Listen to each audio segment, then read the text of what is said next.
សួស្តីអ្នកទាំងអស់គ្នាអញ្ចឹងឥឡូវគឺខ្ញុំសូមឆ្លើយសំណួរមួយថាតើអ្នកភ្នែកមញោកនៅពេលដែលគាត់ដោះវ៉ែនតាចេញទៅគាត់មើលឃើញដែរអត់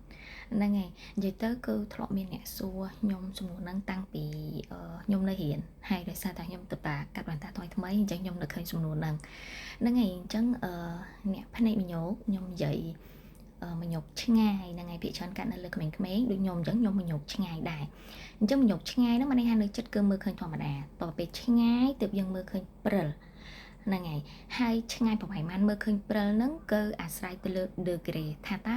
degree ខ្ពស់ឬមួយក៏ degree ទាបហ្នឹងហើយឬមួយក៏យើងនិយាយថា degree តិចឬមួយក៏ degree ច្រើនហ្នឹងហើយអញ្ចឹងខ្ញុំឧទាហរណ៍ថា degree គាត់ធំ100អញ្ចឹងឆ្ងាយរៀងខ្លាំងដែរទើបគាត់មើលឃើញព្រិលប៉ុន្តែនៅចិត្តគឺគាត់មើលឃើញធម្មតាហ្នឹងហើយដូចអ្នកដែលភ្នែកអត់បញ្ញោអញ្ចឹងគឺមើលឃើញធម្មតា